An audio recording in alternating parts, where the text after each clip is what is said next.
And welcome. We're live. It's that time of 4 years. Wait, once every 4 years we do a World Live Cup draw, whatever those words in order mean. But it's now. I have a trophy on my TV, a lot of Russian culture, and it's about time to know who's going to play who. Precisely. We haven't done one of these live things in a while, so bear with us. Well, We outside lost of our some- live show every day, we haven't done Well, yeah, no, a I meant live. sort of when we were reacting to something. Yeah, where both of us are watching on TV. So if you hear a bit of background noise, I'm trying to catch a bit of what they're saying. But yeah, that's about it. We're going to watch the World Cup draw. We're figuring out where England. I'm representing England and France this year because, well, States and Canada are not there. Yeah. I decided to my Peruvian friends. I'm representing Peru. That's who I've adopted for this World Cup. So I'll be looking forward to that. We have a whole bunch of sites here that we're going to butcher their names of. Yak and Terenberg. Sure. Where is that? Somewhere in Russia? East. It's east. It's where that is. Yeah, there's quite a bit. Sochi, St. Petersburg, Moscow. Those are going to be some of the bigger ones. Of course, is one venue that is outside of Russia proper too. Babushka's on the TV now. We got a few babushkas. There you go. The Kaliningrad, which I believe is in Estonia. At any rate, that's a bit weird that's sort of there. But I'm not familiar with the geography of that. There's a bit of a stretch. What was your over/under on how long it would take before we have Russian dancing on our TV? I was expecting sometimes these draw specials can be wacky, like brilliantly wacky. Well, it's getting there. We have now 3 guys in big boots to knees that usually I call by names that I won't say here that are dancing on the stage. They're pretty good. Like, I can't move like that. Yeah, well, fair enough. Yeah, just as a quick heads up to Kevin and the listeners, I am watching on stream, so my delay is a little bit behind Kevin, so he may react to stuff before I do. Here, let me do I'll pause it for a few seconds. There you go. So yeah, right now I'm just now seeing the dancing fellow. There you go. I remember the German one, the 06 draw. That was the wackiest one of all. Germans joyful just come off as creepy. I say that with all love and respect, of course, but John, if you're listening. Yeah, it's anyway, yeah, it was just a weird draw. So yes, they're still dancing. What are those women doing in the background? I guess they're just there. Yeah, like, how can you be that low and raise your knees that high? Like, I don't know how you can do that. I suppose maybe we should be serious, though, too. This is, we're not branding this either way. It'll run on our 5 Rings and our Soccer Today feeds today because it does have tie-ins to both. From a 5 Rings perspective, maybe we should talk a little bit about it. We were going to have the show that we'd planned before we decided to do this instead was going to talk a lot about the Russian doping stuff. So it's kind of unfortunate that this is in the background on a day like when this is happening, when, there's a bit of a, I don't know, it's irony maybe that the World Cup draw is happening in Russia at the same time that all of these doping allegations are coming out. And this is something that's a kind of a serious Are we going topic. to see in the World Cup some doping scandals next year? Well, that's the question. If there's nothing going on, if there's no positives, maybe we'll raise the same flag that we did in Sochi. Well, the Russian team didn't do very well in qualifying.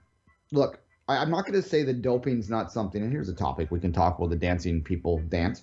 That's a nice little circle. Yeah, look, I'm sure there are, performance-enhancing drugs, PEDs in soccer out there. It's just a sport that because of its nature, I don't think lends itself quite as much. EPO probably would be, I think, where you would probably see most of the abuse on it. So yeah, it's funny though. We don't really associate PEDs with soccer, and I wonder why that is. Whether they're just not catching them, or whether it's just simply not part of the culture. It's hard to say, Kevin. Yeah, it's something that we need to maybe take a look more in the future. But it's always interesting to me with the lack of evidence. Right, lack of evidence doesn't necessarily prove anything, but the fact that we don't have a lot of soccer players being caught for performance enhancing drugs. And you mentioned EPO. I think other type of drugs too that help you with the recovery aspect of your body after big performances can be useful in the world of soccer, where sometimes you have 3 games in 8 days, and that recovery period, that doping with some chemicals, you can enhance the recovery time. We've seen Australia do what we call now money doping, technical doping, science doping, where they have so much money compared to Honduras, they're just able to recover better. But that's one of the reasons why Australia is in this draw today. It's because they beat Honduras in the playoff in Australia after a long flight, and they were able to recover better. So there is different type of doping. We talked about this before, but when you have money, it's legal technical doping you can do, like Australia. Yeah, well, yeah, that's obviously taking advantage of what you have there. Even hell, if you want to talk about Canada's like emergence as a power, particularly in the winter side, that's really about financial doping in many ways, if you want to call it that. On the podium is absolutely a country of our size and resources taking advantage of the opportunities that they have. And very much we'll be talking a lot about that in the days ahead leading into Pyeongchang. But today the focus, of course, is on something that Canada has nothing to do with, really, other than the fact that they're bidding, well, as a very minor partner in that, and that still irritates me a little bit in 2026. This is an interesting one too. There's a big player for us, not so much a big player in the world scene, and a big player, period, in the world scene not being in this World Cup is going to be one of the strangest things for us. Normally, we'd be focusing entirely today. Probably have an American guest on. We would be looking at the U.S.'s draw. We would be evaluating that. We would sort of, we wouldn't adopt them as our home team, but we would adopt them as our home team in the sense that we would be covering them, as our main focus. Yeah, a little more closely. So I guess this year's Mexico. Vamos, Mexico! Viva el Tri! Yeah, Panama too. And, we'll wrap CONCACAF in this, but certainly it's a bit weird to not have the Americans in there. I put a tweet out this morning that's get a little traction where I compared Italy not qualifying with the reaction of a middle-aged man that was being told to sleep on his friend's couch for a couple weeks because, maybe he flirted with the secretary a little too hard. Well, And a teenage, and in the U.S., that was, so they're reflecting and they're trying to, be better about that. They're embarrassed by their situation. They're kind of like sheepish. That's Italy's reaction to not qualifying, whereas the U.S., and I think this is a reflection on where they are in the game in, both these countries in terms of their, where their status is, their status is. The U.S. is reacting like an angry teenager that just got grounded. They want to lash out and hurt everyone around them because they hurt too. What do you mean I can't go? Change the rules. I have to be there. Yeah, well, and look, here's another topic. We talked about this a little bit on Soccer Today, but for anyone that's listening to this on the Five Rings feed, there was some suggestion that the U.S. was going to try and organize some kind of, people are calling it like the B tournament and all that sort of stuff, where we would have some non-qualifiers. And there are some big non-qualifiers, Chile and the Netherlands as well. You add Italy and the U.S. in there, and you can have a pretty good World Cup, or sorry, non-World Cup for World Cup for non-World Cup teams if you wanted. Now, we dismissed this out of hand when we talked about it in Soccer Today because it's kind of an affront to the teams that qualify, and it's a little bit presumptuous, and I think that it would be destined to failure because I think even the cynicism of the American fan would only go so far in the sense that they wouldn't necessarily be willing to support something like this for the prices that you just know, because if you're going to drag people overseas when they've already been disappointed they're not going to qualify for the World Cup to play a very tight schedule that would have to happen just before the World Cup kicked off, you're going to have to pay some big appearance fees. Let's throw that one out the window, Kevin. Who thought of putting Step on the stage? The gentleman almost tripped and broke his leg. It's like, geez, bringing old stars, which I agree with, but don't make him go downstairs in front of millions of people. Geez, whatever could have happened there. There you go. Diego Forlan is coming out. We had Gordon Banks just before. And when you remember the movie The Fifth Element? It's a long time ago. Yes. Look at the girl to the far left of your screen. I think she was the opera singer in that movie. She looked like. Oh, well, there you go. That's for our pop culture thing there. All these old men are going to break their neck. You're right. I know. I'm like, geez, look at those stairs. They seem steep. There's only 3, but geez, who thought about Maradona's coming out. Of course, with the butterfly bow tie. There you go. There you go. This is always where this gets a little bit self-important here. This is I remember 4 years ago, there was a Jérôme Vac, who is now in prison. Oh, this one coming out is going to be fun. Oh, Laurent Blanc. What's up, Laurent? Maradona before, no? But yeah, Barthez. I just saw Barthez in the background. Oh, Barthez. Back in the day. Barthez, who was actually formed in his early career by Joël Lebat, who is the new goalkeeper coach of the Montreal Impact. How about that for a segue? There you have it. There is. Yeah, you're still a little ahead of me, by the way. But That is one hell of a bow tie. That's what I was telling you. It's like, geez, you can't miss it. Like the sun is telling him to, geez, don't upstage me, you know? He looks like, I don't even know what he looks like anyway. All right. He looks younger than he did before while looking older. I don't know how that's possible, but that's how Maradona looks. Those are quite the dresses. I know. I was like, geez. Talking about haute couture. There you go. Our Duane talks fashion. Before the draw starts in a few minutes, Duane, I want to take a second to talk about something not fun that happened this week actually. It happened in Toronto. After the Toronto game, supporters of the Toronto FC, Leo Abraham, unfortunately was killed in a car accident on his way back home. And there is a GoFundMe. You can go on my personal Twitter page. You can find it, and we will have an item to be auctioned on the show here. It's a Italy soccer ball signed by Pirlo, and all the proceeds will be donated to Leo Abraham's GoFundMe to help his family continue to try to make things work. But all our thoughts are with Leo Abraham and his family. It's unfortunate what happened, and nobody deserves to not make it home after any sports event, and that really a sad story that we didn't have a chance to talk about yesterday.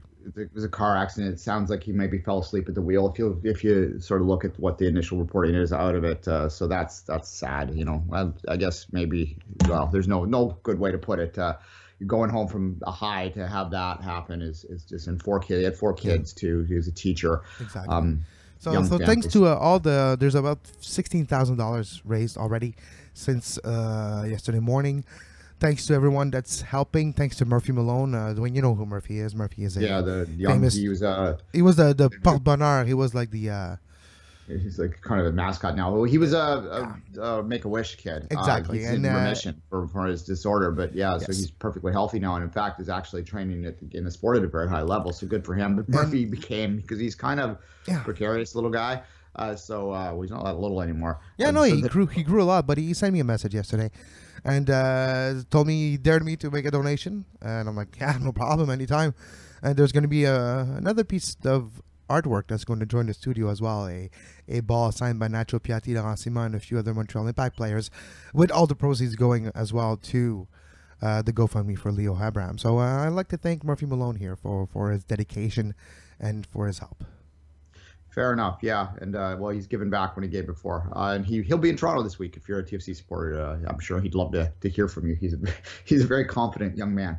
We'll say that. So good for him. Yeah, let's move past that, obviously. And the one, well, quickly, I mean, look, 16,000 may not sound like much if you're listening to this in the United States, but factor in that, they're not having to pay the same amount of healthcare stuff because they would have had to pay for the ambulance and things like that otherwise. But up here, that'll be covered. So this is more about helping him moving forward. Yeah, the ceremony, it's for the ceremony and the expenses that comes from it. Yeah. All right. Fair enough. Okay, so what's going to happen in this draw? For those who've never watched one of these things before, I don't know why you're listening to us live if you haven't, but there are 8 groups, 4 teams each. They will draw the first seeds first, so we'll find out where they will start. That's essentially, we'll find out when their first games will be, and they'll start with A1, which is Russia playing. They'll figure that out. But at any rate, yeah. So you'll get Russia will be slotted into A1. They'll do a symbolic draw for that. And then they'll move forward from there. The seeded teams, we're just seeing them on our screens right now. We're not going to list them all off. Some interesting teams to look forward to in terms of, I think that third seed is an interesting one. You got Denmark, you got Iceland, you got Costa Rica that's just done pretty well in there. You've got some pretty interesting teams in that third seed. There are going to be a couple groups of death, quote unquote, coming out of that based on those teams in there. That's what's going to happen. You know what I was thinking?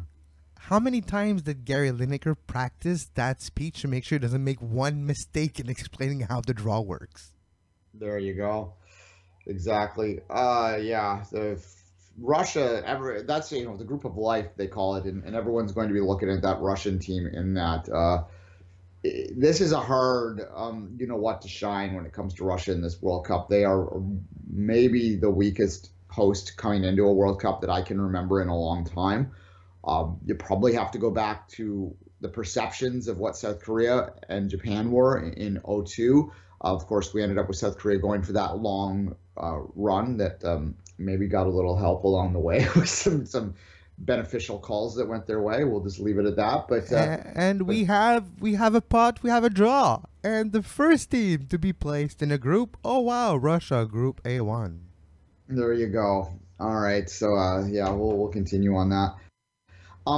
What are you looking forward to in the World Cup next year? Like, I mean, storylines, big broad stroke storylines. Anything jumping out right now off the top of your head? Well, I am interested to see if teams like Belgium, that we've talked about how close to the cusp of being close to the cusp of the cup they were, how close to being a top country they were. See if they finally make it there. See if they finally break that glass ceiling, finally answer those expectations correctly. When you have a few best players in the world like the Eden Hazard and a great goalkeeper and other great players, Lukaku, you have expectations, and it's that time I think we're going to know if Belgium is for real or not. Yeah. No, Portugal is drawn. Now, which group is it going in? It's going to be one, I think. Yeah, they grow in the group specifically, so you don't get the thing. And of course, what you'll see when you get into the side, it's kind of fundamental or sort of rudimental in the first round of drawing because they're just placing them in groups. But in the second group, what you'll find is you can't draw outside of Europe. You can't draw two teams from the same confederation into the same pool. So there will be a bit of moving around, and it won't quite as be simple in that second round of drawing. Most people have seen these things before, but Portugal is another interesting team in this World Cup coming off of the European Championship. Of course, they have, arguably the best player in the world. He's either one. He's 1A, 1B. Really, when you come down to this discussion at this point, there's really no right answer. They're both pretty damn good. Et la France in the group C of Duane. La France, la mère patrie, will be in a group C. There you go. Oh, we have Didier Deschamps taking a close look and writing down who it could be, but again, it's just the seeded teams that are being. Where this does matter a little bit when you're looking at the seeded teams is how they match up in the knockout round, of course. And I'm just trying to get the bracket right now so that I can give you a little bit of indication with that. So you keep talking while I find the bracket. Well, we have now Argentina in Group D. That's an interesting aspect. Just saw shots of Sunil Gulati in the stands, in the crowd. What is he doing there? US is not going there. What is he doing? Just want to be part of it. It's always interesting. Well, now, that's I'm sure Vic's in there somewhere too. Yeah, they're there. They're there. Yeah, but he's president of CONCACAF, so it's normal that Vic is there. Well, he's also a vice president for FIFA. Oh yeah, that's true. Jeez. What they're there is to how things change for 26 is why they're there. If it wasn't MLS Cup, if this wasn't tied in so close to the MLS Cup final, I suspect you would have saw Don Garber there too. Real quickly on the knockout. How long before Vic becomes president of FIFA? Jeez, it's like. I think it's probably in he might have that in the back of his head. There's no doubt. Yeah. There's no mystery to the knockout. So you want it's top half, bottom half of the bracket. So the winner of Group A will play the runner-up of Group B. The winner of Group C plays the runner-up of Group D. Winner E, runner-up F. Winner G, runner-up H, and then it flips from there. So the winner of B goes into Group A. So basically, if you're on the bottom half of the draw as the top seed, you're assuming that you're going to stay away from the teams that are the top half of the draw that are top seeds as well. If you want to flash forward that, of course, you can't predict that because a team can slip up and all those sort of great things here. Yeah. Argentina into Group D, France Group C right now. And we have Brazil in Group E, and now Germany in Group F. There you go. Germany everybody's happy. If you're Portugal and France, kind of happy that Germany's on the other side of that draw. Yeah, precisely. Like, you're not going to, as I say, like the winner of Group B is going to play. Well, you're going to play runner-ups anyway, but what you're trying to avoid, you're trying to look ahead to here is your quarterfinal matchups, right? So basically, if you go two groups ahead, so right now there's a potential quarterfinal. If you were to stay in the first seeds, you would have Portugal playing Argentina in a potential quarterfinal right now, based on if everything went to chalk. Nothing goes to chalk, but that is interesting to note that they, for instance, Argentina and Brazil now being drawn in such a way, they could not play potentially until, let me just quickly look at this, D and F. So the earliest they could play would be a semifinal. Yeah. Argentina and Brazil, for instance, and that's sort of the stuff you can look at after this draw is complete today. You asked me earlier what I was looking for, and one thing I was talking with some French and Moroccan friends yesterday. How amazing would it be if Morocco and France ends up in the same group? How for history, for culture, for just fans. Morocco, a francophone country with a lot of history with France, good history and bad history, of course. But you're talking about a way of having nations friendly chirp in French in the same group. That would be interesting if France and Morocco are in the same one. Precisely. So right there is a very intriguing possibility of a quarterfinal matchup. We just got drawn. If it goes to chalk, you would have Brazil playing Belgium in a quarterfinal. That would be ugly. Everybody remembers what happened in 2014, right? 7-1. Exactly. France with kind of maybe the best draw here because they're now looking at again if goes to chalk they would be looking at Russia in a quarterfinal, but I have a feeling that Russia's they're not really a first seed, so they're not gonna finish first of their group, so we'll see. All right, we have Uruguay of pot 2 in Group A, so Russia and Uruguay in pot A. So immediately you can kind of call Uruguay your pot A top seed. Yeah, pretty much, right? Yeah, this is going pretty quick, actually. It usually goes a little slower than that. Well, the fact that they changed it, and I think it's going to go quicker. Like, they're barely taking a breather before between each ball, so... Well, A4 for Uruguay. One. It was like a 2-hour affair. It was insane. So Uruguay's position A4, so that will be interesting for the matchups and who plays who when.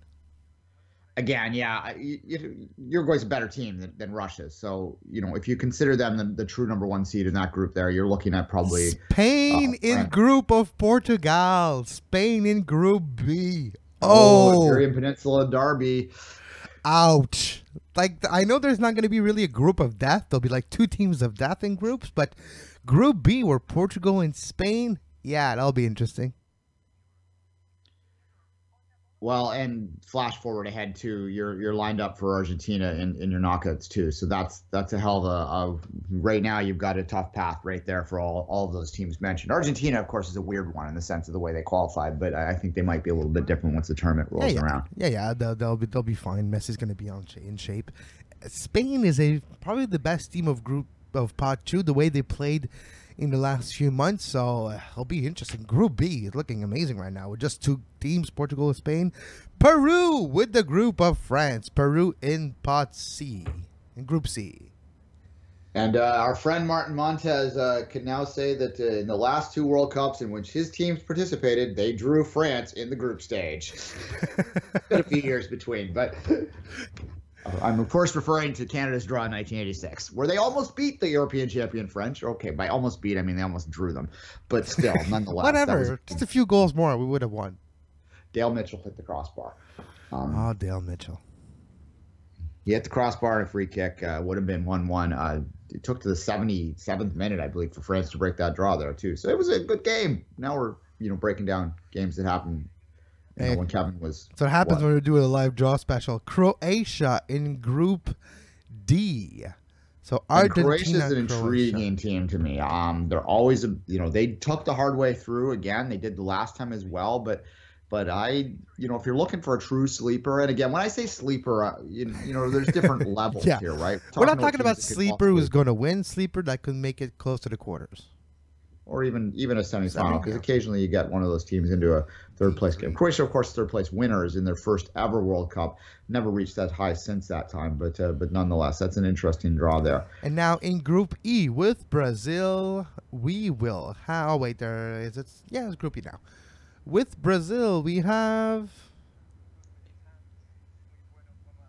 Switzerland, Blair-Zamali, now single Blair-Zamali. Actually, he asked for divorce. So maybe that is an explanation why Blair-Zamali seemed a bit distracted in the end of the Major League Soccer season this year. A lot of things going on his personal side. Now he's asking for custody of his 2 sons and for divorce. There you go. Brazil and Switzerland. Switzerland E2. Now, the Group F is going to be the next one, Duane, with Germany already as the F1 team. Maradona with the draw. He's using his hands, the hands of God. Draws Mexico. Mexico and Germany once again in the same group. I hope they don't both play with the green kit, because I won't be able to tell who's who. There you go. By the way, if you want to interact with us during the show, I've decided to create the hashtag AskSPN. We're going to use that one, I think, for any time you want to interact. Sure. It's a good idea. Well, why didn't we think about that? Question. I just looked it up. No one's asked us anything now because no one ever wants to talk to us. But Ask SPN was last used in May 13th, 2015. I'm not too sure what that was about, but we'll probably just assume anything in 2015 is not for us and just move forward. Well, we have people listening, so thanks for listening. Actually, you have a few more than usually. Now, Group G, England with Belgium. Oh my God, that's a tough draw. Jeez, come on. We'll see who else is there, but that's a good game though, and I'm very intrigued by England. I am, and I think it's more I'm intrigued by England for 2022. You're looking at the success they're having at the youth levels right now. You're looking at the emergences of guys like Raheem Sterling, who have been absolutely lighting things up. Anyone who wants to criticize Raheem is going to have to go through me right now. He's been one of the best players in England in the last few months. I thought you were going to say the last 10 minutes of games, because that's how he's been amazing too. And part of that, I think, is City and just their ability to wear teams down. And then Raheem Sterling's speed really plays a role if you want to evaluate that. But Colombia, nonetheless, he's proving now, he's figuring out a finish. And that was always the knock on him. But the point I'm making as it relates to the World Cup is I think England has a chance to be quite interesting in about 4 years' time. They're probably a little bit ahead of the gig right now. But when Harry Kane and Sterling and other, yeah, you're right. There's going to be at least maybe the best shot since 1960, Duane. Who knows? We'll see whether they can get their playing time in the Premier League. That's always the question with the English players, the young English players. But the success they're having at the U17, the U20 level right now, the U21 level in the European championships, suggests to me that there is some talent there that they're going to have to figure out. Colombia in there too in that Group H. We're done with the second seed. Yep, we're done with Pot 2. Now moving on to Pot 3, and we're going good draw for the Colombians too, because Poland was probably a little overrated. You know what? I like this way of doing the draw a lot better. It's a lot more seamless. It's a lot more quick, but it's like it doesn't stop. Like now we have Egypt in Group A. I remember the last time they kept bringing out like people, like they they draw, now this person's gonna come out and they'd give a little speech, and like it was just get the damn thing done. So far Russian efficiency 1. The Russian efficiency, those are two words you don't often hear together.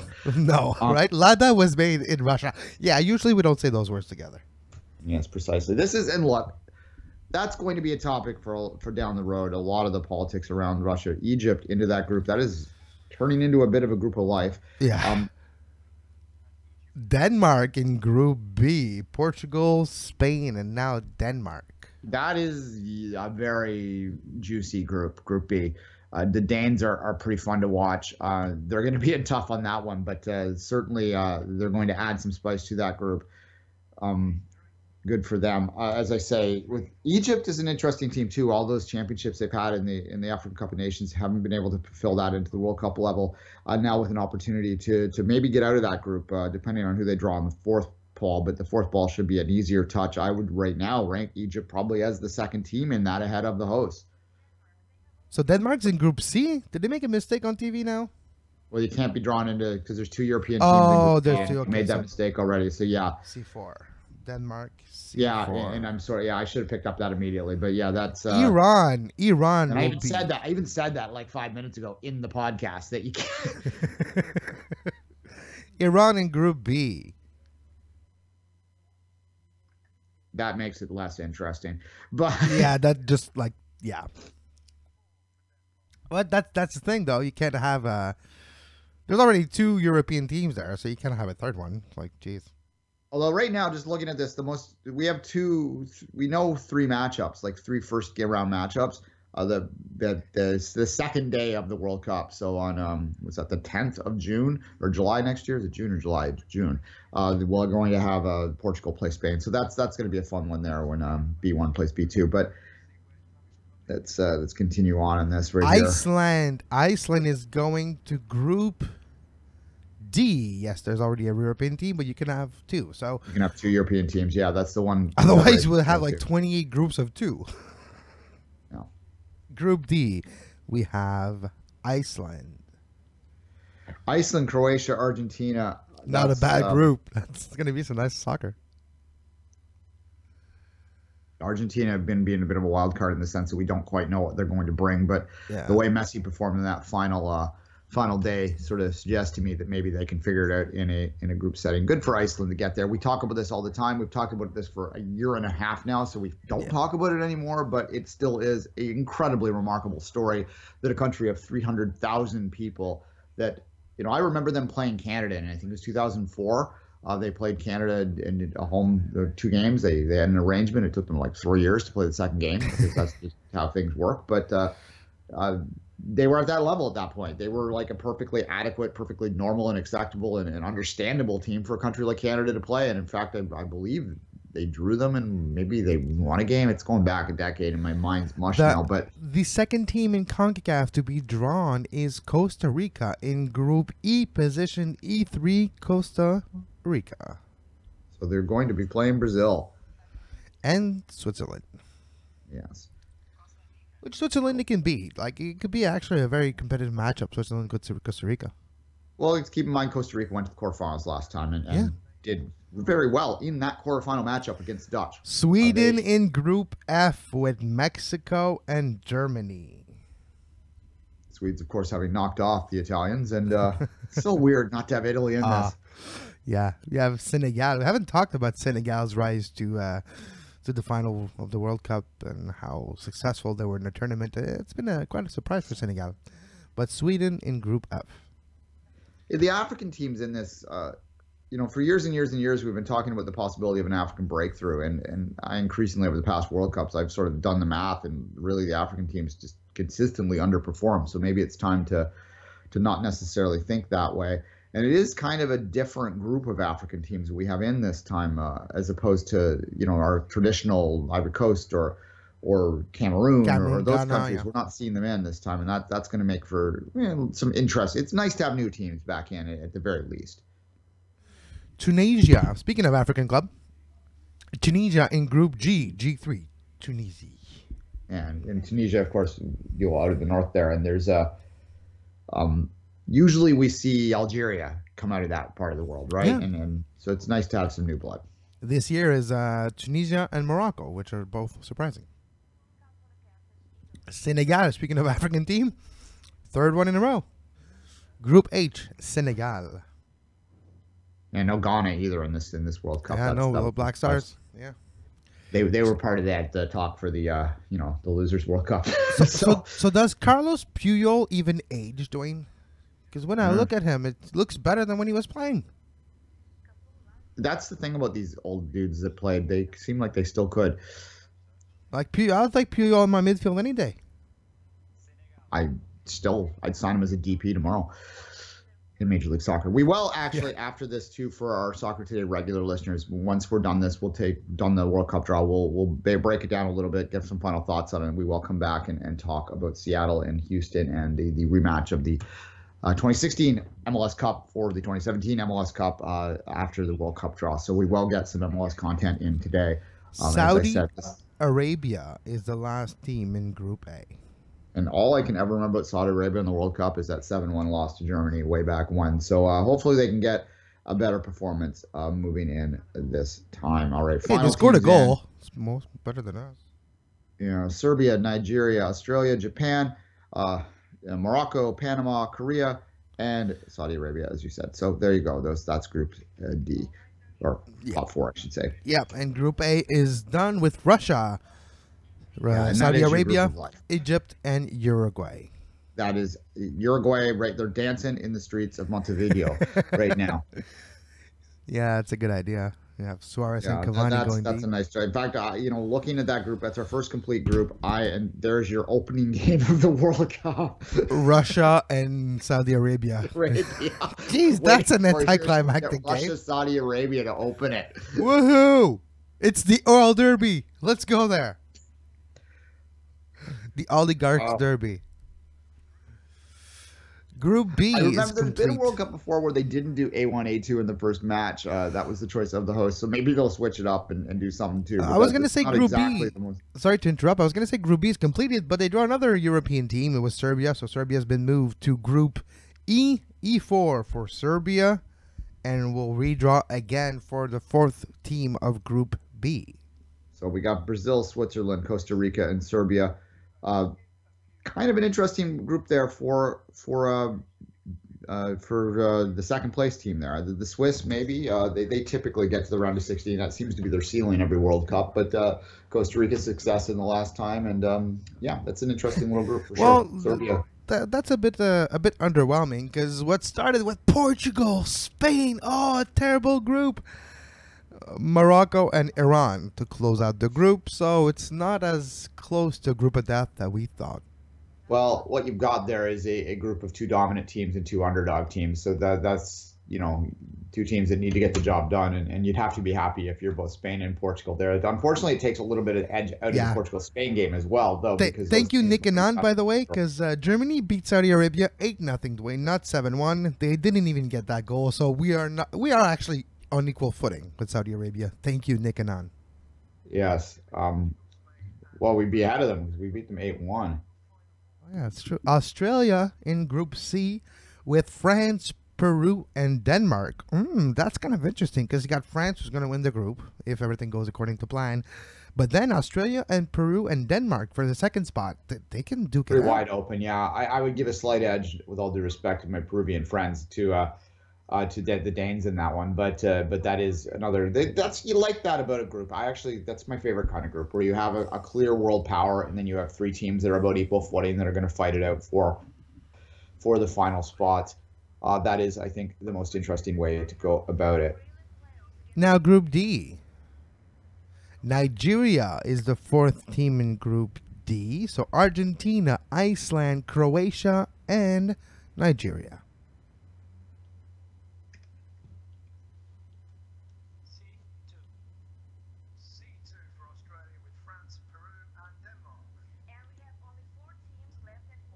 This went very quickly compared to past years. Yeah, there's only 3 teams left.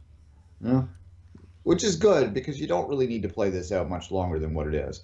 I mean, the real interesting part of any World Cup draw is talking about it after and trying to figure out your group. There's no real clear group of death just yet, as far as I can tell here. I'm just trying to go through here. Yeah, nothing's Nope, you jumping have to out there. redraw because. Yep. Well, let's see what we get in G. If Japan gets pulled into England's group, I'm going to call that. It's Panama. It's Panama because they were drawn in Group F, but there's already Mexico there. Okay. So they're falling to Group G. So you have Belgium, Panama, Tunisia, and England. That's actually a decent group for England.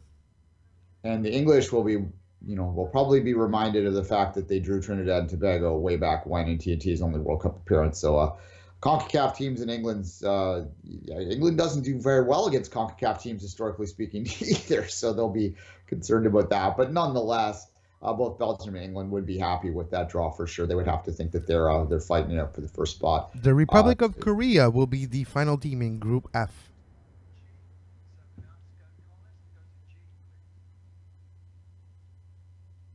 Two Asian teams, the final 2 teams out. So that would mean our Group H is Poland, Senegal, Colombia, and Japan. Can the Blue Samurai get out of there? There is no group of death. I'm going to say it right now. There is no obvious group of death here. I would call a group of life Group A as I'm saying this, but these are pretty evenly matched groups by and large. Maybe Group C, France, Australia, Peru, Denmark, in the sense that, I think the French are clear favorites there, but you could see any of the other 3 getting through on that one. As I say, just looking through the groups one by one. Maybe we'll do that now that we know them and talk a little bit about what we think of them. Okay, so Duane, you have the bracket in front of you? You have the bracket in front of you? Yeah. Let's do the hottest of hot takes you can do. Like, this draw is not even official yet. Let's take our 2 teams who get out of each group and let's go down the bracket. See who wins. All right, fair enough. And we'll finish the show with this. All right, you're looking at Group A. We'll start with Group A, obviously. So do we agree that it's Uruguay for sure comes out? Uruguay it goes out as A1. I'm going to put them at the top of the very bracket there. It's going to be, I think, with all due respect to Saudi Arabia, that Egypt is probably a little bit ahead of them there. And is Egypt better than Russia? Oh. That's the question. Egypt versus Russia. Maybe I am going to give a little bit of a home bump there and give the Russians just to edge out the Egyptians in this for just the home. The home does matter. They tend to get favorable refereeing decisions. I'm not saying they're fixed. I'm saying that it's just the nature of home advantage, right?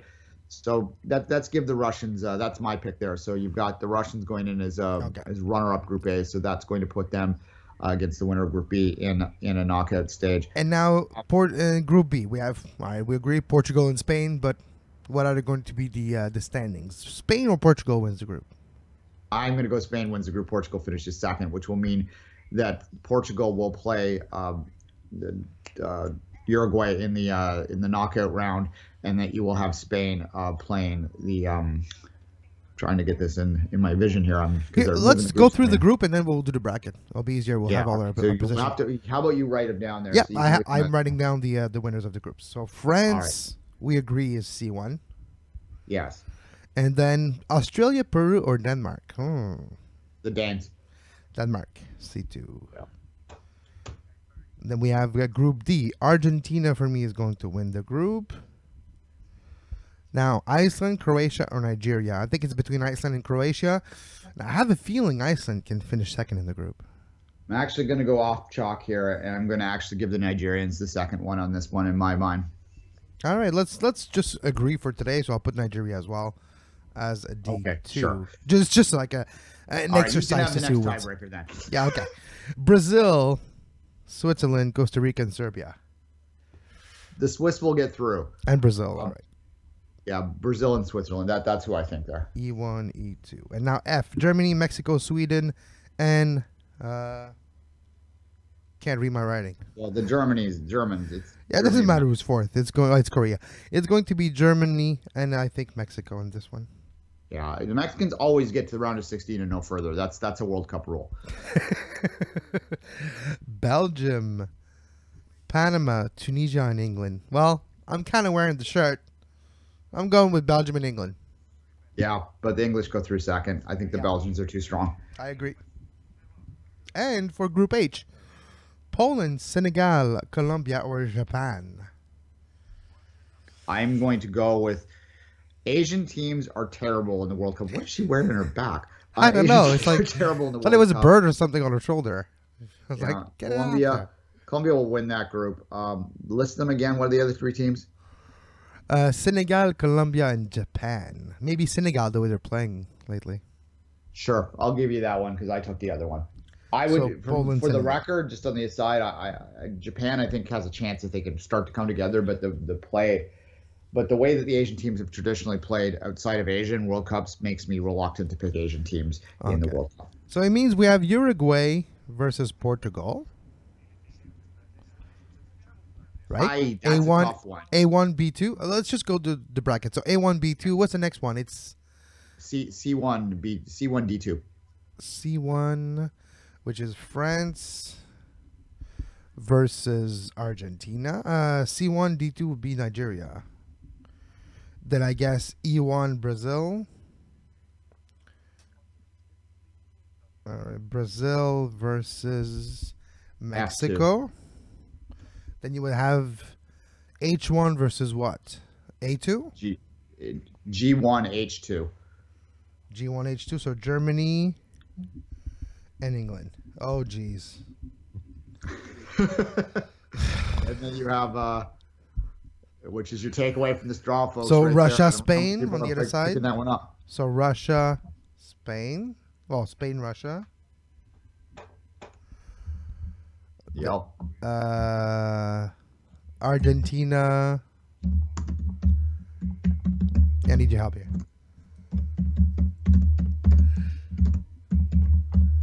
Oh, that's a terrible song. I need to mute this. All right, it's better. All right, you got you list the bracket. We'll go. You have them worked out yet, so we can just list the games down and go from there. Oh, that's what I was asking you. Yeah. Flips the other way. I'm at Russia, Spain. So what's after Russia, Spain? What's the numbers on that one? That's B2 A1. That's B1 A2. Yeah. So then you go D1 C3 or C3. D1 C2. So Argentina, Denmark. Then F1 E2. F1 would be Germany and Nigeria. And then No, final it can't be Germany. X Germany's already F1. You said right? F1 E2. F1 is Germany.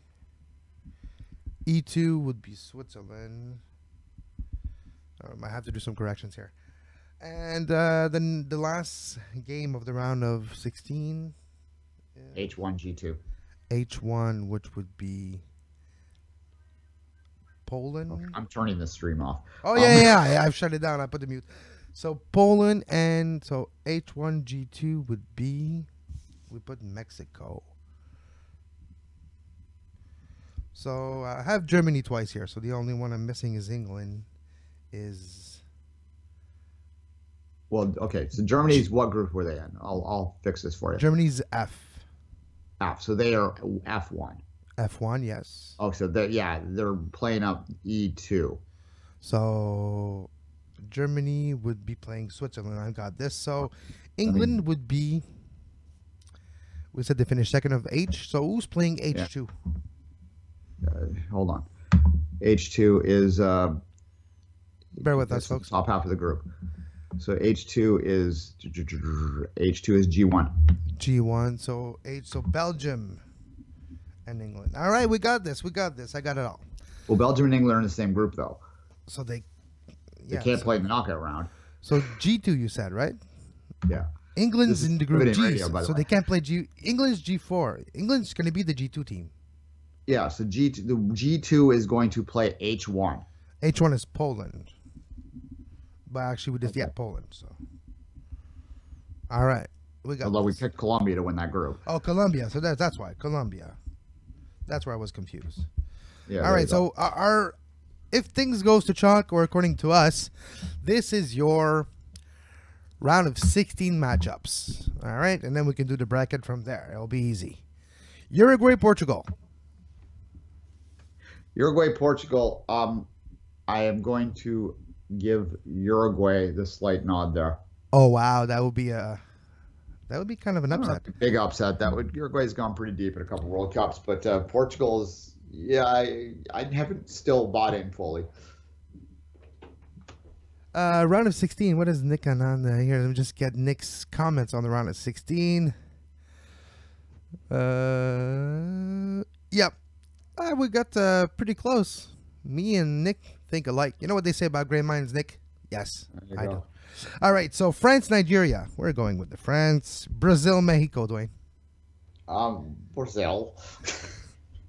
See, Colombia, England. Well, I'm going with England. Okay. Sorry, England's playing Colombia? Yeah. Colombia. Sorry. Russia, Spain. Spain. Argentina, Denmark. Argentina. Germany and Switzerland. Germany. Germany and Poland and Mexico. I have Mexico at the both. Poland. Well, I'm going to break my rule. I'm going to give Mexico the edge in that one. Okay, so whatever. You give Mexico. Okay, it's not going to be this, but anyways, bear with us. Now, Portugal, France in the quarters. France. Yeah, I'll have to agree with you.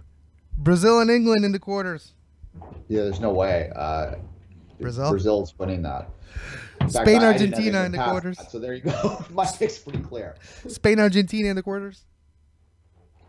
Spain. Oh, Messi not winning the World Cup once again. Yeah, I know. His time came last World Cup. And Germany and Poland.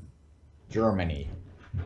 So we have a semifinal. And the true loser that day, though, will be all the World War II jokes. But nonetheless. Duane, we have a semifinal of France, Brazil, and Spain and Germany on the other side. The final is going to be, you can go any way you want here. And just based on that, I am going to go with a redemption story. And that the final will be Brazil v. Spain. Oh, not Germany? Oh, Brazil v. Spain. So Spain beats Germany. I'll jump ahead one more time. I'm picking Spain to win. And Spain wins the World Cup. I'm going different than you. So that's Duane. I'm going France beats Brazil. because Neymar wants to make sure that he's happy in his day-to-day life and going to let France score a goal and not be harassed in Paris. And France is going to beat Brazil. Then France will face Germany in the final.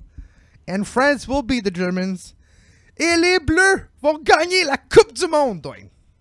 Okay. All right. Well, there you go. Kevin picks France. I pick Spain to win the World Cup. That's these are hot take picks. It's like our first. Do not save this tweet. No, do not save this show. Well, you can, but this is our first breakdown and what's gonna happen. It might change in a few months. But my 2018 Russia World Cup winner, La France. There you go. All right. We don't have bumpers set up for today. I can do one, a quick one. Yeah, let's do a quick one, and we'll come back and we'll break the MLS stuff down. So we're going into soccer today after this fully.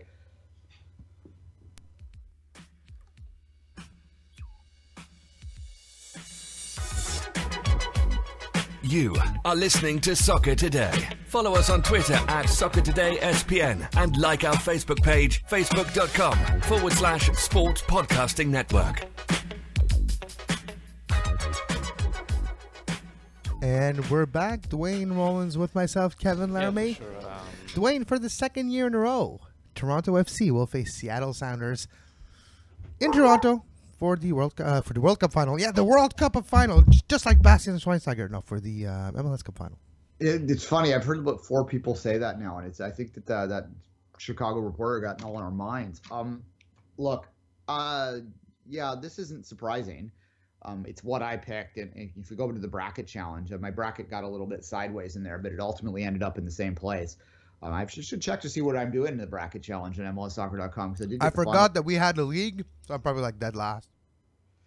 Yeah, I know that I picked the Red Bull. I know that in the knockout round I got 3 out of 4 wrong, so I kind of stopped watching after that. Alas, it's again not surprising. I thought that from about August on that this was the most likely MLS Cup final matchup for a variety of reasons. Certainly right now, and I don't know whether this is my TFC PTSD coming out here, but right now I almost would put Seattle as it's at least an even chance into this one. The home and field advantage is going to make things, kind of even things out a little bit more. But if this was at a neutral site, I absolutely wouldn't even be hesitating. I would be calling Seattle the slight favorite in this because of the way that they've defensively locked things down in the playoffs and have figured out how to just not allow chances. Now, they're not likely going to get, another third straight game where they're playing against 10 men for a chunk of it this time, although the red card in the second leg for Houston kind of came after things. Well, didn't kind of come after things were out of hand. They were out of hand. It was 5-0 in the series. So that wasn't really going to matter. But nonetheless, and just as an aside on that, this is exactly why I hate VAR. Is that red card call? That was pedantic beyond words, and it doesn't benefit the game in any real way. It's a red card by the definition, but sometimes you have to use your judgment in the game. It might seem like a violent conduct, but to use the words of JP the camera during the broadcast. Yes, or I don't know if it wasn't JP, it was ESPN, so it was somebody else. But anyways, I think the violent conduct, you kind of know when you're seeing it that it crosses the line, and if you're asking yourself, does it cross the line? I think you get your answer. He touched the face, but he was just trying to push off to the back, and you shouldn't do that. It's a yellow card, probably, but red's excessive there, and it's just because this is what I feared about with it's VAR. Kaká. Remember when Kaká got a red card for gently brushing the guy's face because they were friends? It was looked more like a loving gesture than anything else. It was just like I'm touching your face on the video right now. It's kind of creepy. Yeah, it's like that. Yeah, it's a bit absurd, but here we are. Yeah, that said, Houston was overmatched in this over the thing. The right team won, even without the red cards. Obviously, it didn't help in the first leg, and that's where Houston lost this thing. The only chance they had was to get out to a lead, and they couldn't. So. And weird tactics by themselves, too. Kubo Torres comes in only at the, 65th minute yesterday? Yes, he hasn't scored in his last 13 games, but he had 14 goals before in Major League Soccer. You needed goals. You needed a bunch of them, and you only put him late in the game. I think Wilmer Cabrera is probably taking his decision for next year. I don't think we'll see Kubo back, but one thing I learned watching the broadcast yesterday, remember we talked about Kubo Torres a few times this season with Glenn, with with a lot of Houston guests at the beginning of the season, and I was saying, I hope it turns around for Cubo Torres because the last 2 years have been awful. And apparently Wilmer Cabrera brought Cubo Torres' father in training, and in front of his father, humiliated Cubo Torres in a way that got him fired up and was able to make him start the season hot. Wonder what happened since then. Yeah, that's kind of a strange coaching technique, and you can't overplay something like that because it's going to blow up in your face eventually, right? Yeah, but, well, that's what I meant. Did it blow up in his face, and is it that why he only played a handful of minutes last night? Yeah, we'll see. Look, Houston deserves credit for getting to this point, but I think they were a classic case of a team that was a little ahead of themselves by the time they got to the final, and the occasion kind of, took the better of them at that point against a very experienced Seattle team. You compare that to the Eastern Final, which was, although not a classic in the sense of excitement, it was a classic in the sense of competitiveness. It was really a tight series and a stressful series for all involved. And the question is whether that battle testament, the ability for Toronto to gut one out, when they weren't maybe firing on all cylinders, but they managed to lock things down and keep Columbus off the board, which a lot of the focus here in the past day has been the lack of scoring TFC's had in the playoffs, but not enough in my mind of the lack of allowing that they have, because that's something maybe that it's not something it's something they were struggling with a little bit from in September. They were starting to leak goals, and they've managed to get that under control. Now that there's not much to say about the Houston-Seattle series, really. It wasn't competitive from the 11th minute on, and the better team won, and now we have 9 days to think about in a matchup, and And Dempsey looks great. I'm not gonna lie, Dempsey, the way he's playing, is like, you can tell he has a chip on his shoulder from not playing the MLS Cup last year. For 8 days. It's only 8 days. The MLS Cup final. Good God. December 9th. I'm trying everything. I probably won't be able to make it. Still trying, but yeah, I'll have to miss this year. But you know what? It's fine. I saw Toronto and Seattle in the MLS Cup final last year, so at least I was there for one. There you go. Yeah. Look, I don't know who to pick right now, and like I'm taking my fan hat off, both from like a want TFC to win perspective and from a fear TFC to lose perspective, and trying to look at this completely journalistically right now. And I really do think it's a toss-up game. Seattle has proven that they can win in the cold and win in BMO Field last year. It wasn't pretty. They're willing to muck it up a little bit. Toronto has done some things in this playoff. So I'll tell you one thing that I'll make a prediction right now. Don't be surprised if Greg Vanney doesn't roll out the 5-man back line against Seattle, that they go a different approach, that they'll hide this and come with a different tactic. And that could backfire. If it doesn't win, people will question whether they should have just stuck with it. But if you look in the playoffs, they've made a couple adjustments this year. And I think what's happening is you're seeing, especially down the stretch, teams had seen TFC playing the same formation week after week after week for nearly a year and a half at that point. And they were starting to expose certain aspects to it. So I wouldn't be surprised at all if they roll out a 4-man back line and then have it in their back pocket if they fall down a goal, that they can switch up into the more attacking formation. I don't expect goals. I expect this to be more of the same of last year. I'm going to say 1-0, and I don't quite know which way it'll go. I don't think it's going to go to kicks this year, but I guarantee you that TFC will be practicing the hell out of kicks all week. Just in case. All right. We'll enjoy our weekend, and we'll be back on Monday to talk about a bit more of the World Cup draw, to talk about the upcoming Major League Soccer final. We'll have the entire week to talk about it, but we'll talk about more of the Premier League and other topics in the world of football with a soccer perspective. For Duane Rollins, I'm Ken. I'm Ken. Apparently my name is Ken now. I'm Kevin Laramee, and until Monday, have a great soccer. You can find the podcast version of all the shows we do on iTunes, Apple Podcast, Google Play Store, TuneIn Radio, iHeartRadio, and anywhere you get your podcast.